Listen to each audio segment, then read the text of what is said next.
Allora ragazzi, preparatevi perché oggi parliamo di Nintendo, la regina delle sorprese, o almeno una volta lo era. Sì, quella Nintendo che ci ha dato il Game Boy e che ha deciso che due schermi erano meglio che uno. Two scherm is meglio che one. Forse non era così, vabbè. Sul DS. Chi è che ha bisogno di una console normale con un gamepad normale? Quando si può giocare sventolando le mani come due dei deficienti davanti alla tua console.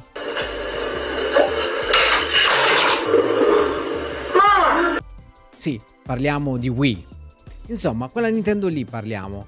Ma oggi vi porto una notizia che vi farà dire: tutto qui?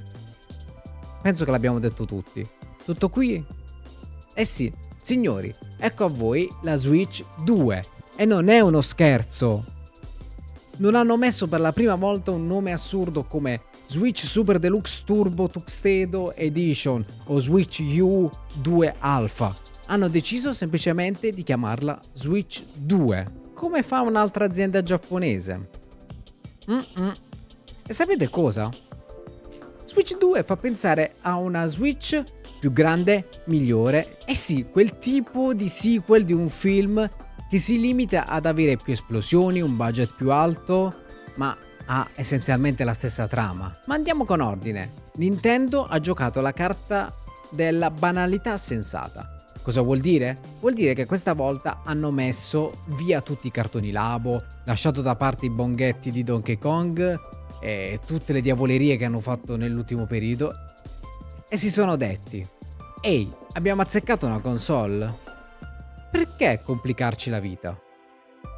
Ed ecco qua Switch 2, con uno schermo che sembra più grande e dei Joy-Con riprogettati. Forse stavolta non si staccheranno da soli, ma si spezzeranno direttamente e dovremo buttare tutta la console. La cosa interessante è che i vecchi giochi Switch, sì, funzioneranno anche su questa console, quindi una cosa che ha sempre avuto la Nintendo fin dalla notte dei tempi, la retrocompatibilità con la console precedente, che era stata eliminata con Switch, per fortuna ritorna preponderante in questa console. Anche se hanno messo l'asterisco, ora Nintendo ha già dichiarato che praticamente l'asterisco dei giochi Switch che non saranno retrocompatibili sono proprio quei titoli che hanno periferiche anomale, che sono proprio legati all'hardware, ma tecnicamente tutti i videogiochi che sono multipiattaforma o normalmente o di Nintendo in sé saranno retrocompatibili, quindi state tranquilli. Voi starete dicendo ora: sì, ma è strano, è troppo normale, non c'è niente di strano in questa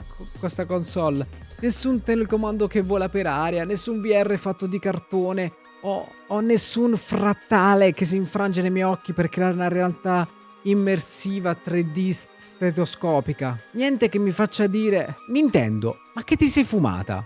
Come avveniva ogni volta, ogni annuncio di una nuova console Nintendo. Effettivamente noi dicevamo: che cazzo è sta console? A chi cazzo la vende? A che cosa serve? Senza sapere che avremmo passato le ore su Dottor Kawashima a soffiare, a sputacchiare sulla console giocando a Cookie Mama e avremmo giocato a Ninja Gaiden col pennino. Invece oggi con Switch 2 Nintendo ha deciso di diventare matura, seria, come PlayStation, che da anni butta sul mercato una console che è sempre la stessa, la gente si sente al sicuro e la continua a comprare a scatola chiusa. Quindi parliamo seriamente per un secondo.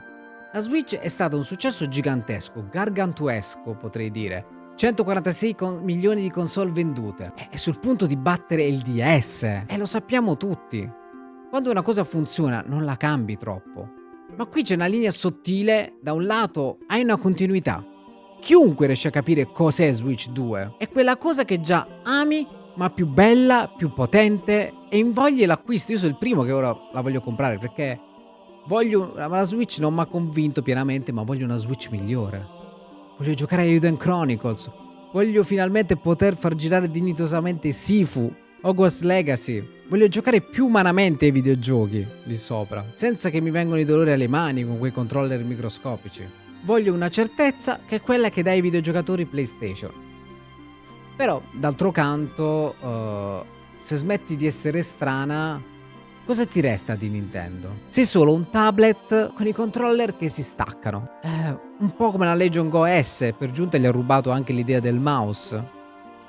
Quindi Ebbene sì, però c'è da dire che quell'innovazione è di Nintendo, come le ha sempre fatte in passato. Adesso non fraintendetemi ragazzi, Nintendo non ha perso del tutto la sua vena creativa, cioè guardate Labo, guardate Alarmo, prima o poi lo comprerò Alarmo, e guardate anche quel gioco di fitness Ring Fit Adventure che è per quelli che pensano di diventare Goku facendo squat. Cioè, diciamocelo, sono esperimenti tutti questi che ho citato a basso rischio. Se falliscono, nessuno ci perderà il sonno dei dirigenti o degli investitori di Nintendo. Ma quando si parla di una console principale, di quella che deve portare avanti per i prossimi 8-10 anni, beh, qui Nintendo ha deciso stavolta di andare sul sicuro. Pure se lo può permettere 1, 2 o 3 Wii U, pure se lo può permettere. Dai ragazzi, è un po' Nintendo è passato un po' come quando faceva i film di Super Mario. Vi ricordate il vecchio film di Super Mario? Quella cosa strana, cyberpunk, live action, dove abbiamo un Bowser con la faccia tutta strana e uno Yoshi che fa venire gli incubi peggio di Pennywise in It. Adesso invece Nintendo ha deciso di fare un film animato che ha incassato $1 miliardo, fatto dagli stessi autori dei Minions, che è la cosa più lineare. E ancora la Nintendo, ma la Nintendo che punta a vincere facile.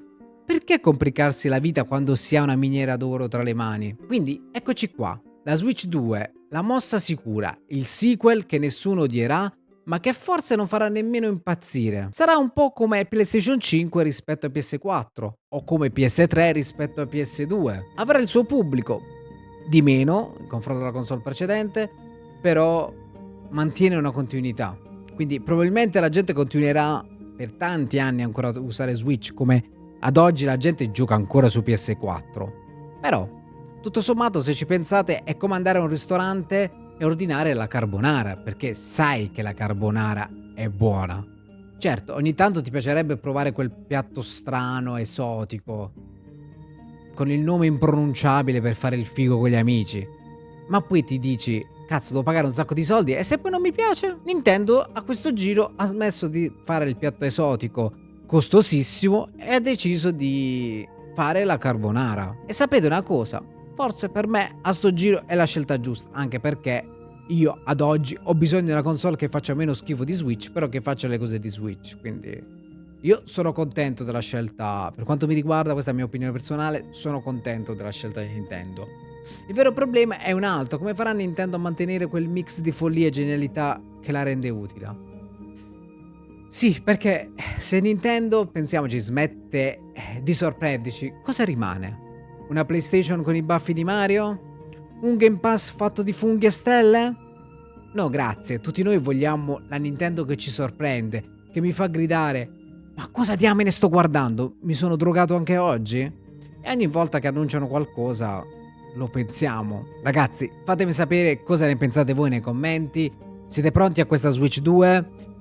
Così normale, o vi mancano i tempi della Nintendo che lanciava cose assurde e geniali che spesso e volentieri non venivano nemmeno capite dal grande pubblico, o venivano capite senza un vero senso come Switch e Wii? Me ne torno su Splatoon 3 aspettando di sapere cosa sarà del nuovo Mario Kart, perché io da Wii U che non compro un Mario Kart, perché Ivata non te li davo i soldi per Switch per un gioco che già possedevo per Wii U. Quindi vi prego, fate uscire il nuovo Mario Kart, io sto in astinenza da Mario Kart. Alla prossima ragazzi, ricordate, siate punk e che il videogioco deve solo divertirvi, emozionare e soprattutto giocate, giocate, giocate.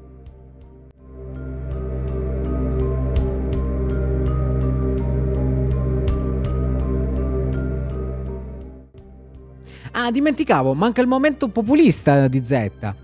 E Sony che fa? Ora che non ha più esclusive? Ora che non ha più un live service e che i suoi titoli di punta sono giochi Microsoft come Minecraft e COD? Se gli levano anche il concetto di numerare le console e di fare innovazione sempre banale, mantenendo un pubblico abitudinario senza alienarlo, cosa rimarrà di PlayStation 6, della PlayStation Difference? Forse è giusto l'imbarazzo?